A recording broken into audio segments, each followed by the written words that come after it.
Every day, people pack up their lives.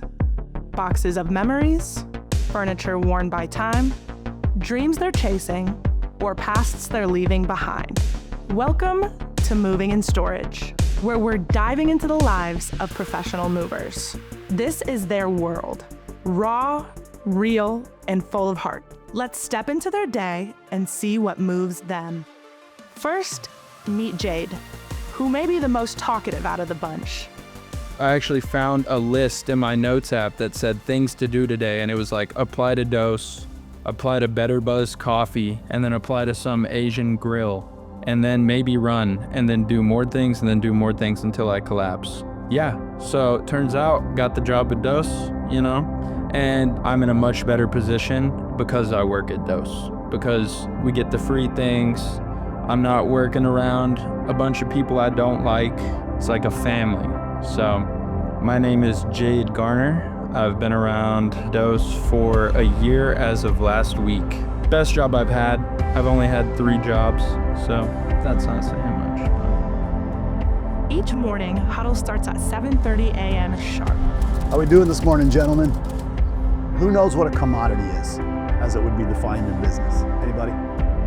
In business, you have either a good or a service that you're providing. Which one do we provide here, a good or a service? We provide a service.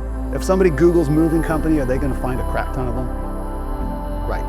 However, we need to figure out ways constantly to position ourselves as something other than a commodity so that we don't fall in the rat race of just trying to be the cheapest. Trying to be the cheapest sucks. You never can be the cheapest. There's always somebody that's a startup with less overhead that can do it for cheaper. A customer doesn't know when they book the move if the service is worse, they just know that it's cheaper. So with that concept in mind, I want to look at some of our Google reviews, and I want you guys to look for trends that will set us apart from our competition and pull us out of that commodity phase and into something that's unique. So that they can say, well, look, I Googled moving companies and 50 came up in Phoenix.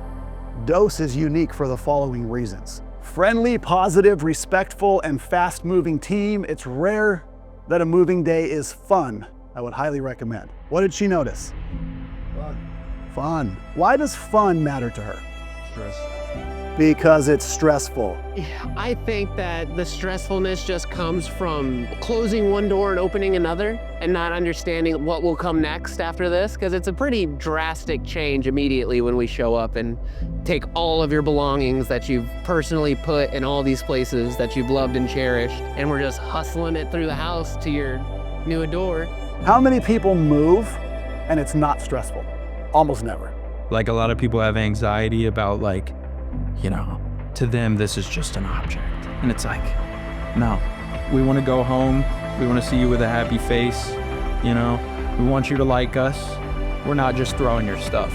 We have proper technique, like on how not to shove a dolly under your boxes and break your glasses. We actually care. We're not being stupid. If one of us can't get something, the bigger, stronger man is going to get it. Sometimes you got the customer that isn't so nice, or they're just being mean, and you have to put up with them mentally while also moving 2 trucks worth of their belongings carefully, because even though they made you mad, you gotta be zen. This is somebody's antique 5-time great-grandmother's chest from like the Wild West. You gotta get through it, and then you're to the other side, even if it's a 14-hour day.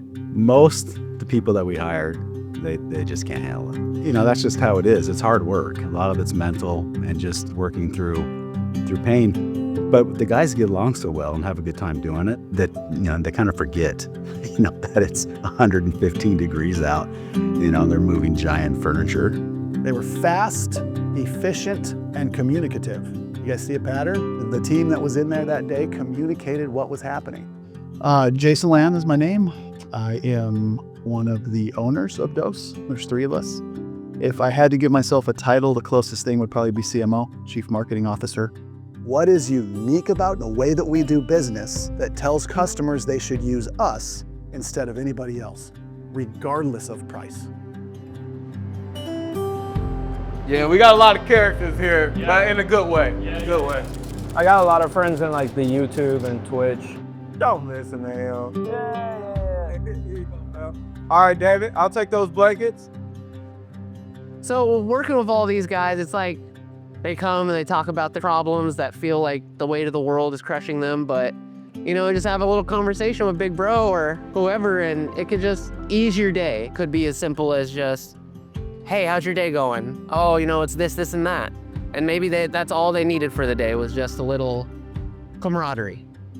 You know, if we rehire you, it's not to just be an employee, right? I need you to come back, and I need you to be a stellar employee. I mean, like A+, setting the example for the other guys. You are not late, you don't screw around, excellent customer service, excellent work ethic. I think second chances, there's a real human side to it and a real practical side to it. And the human side is, I just feel strongly that people ought to be given an opportunity to improve themselves. And when the rubber meets the road, the way that you oftentimes have to do that is you have to put yourself in a vulnerable position, or you're not really doing that. And that's just sort of the human side of it in my mind. Derek, I appreciate you coming down, man. Thank you. It was great meeting you guys. Thanks for coming in, man.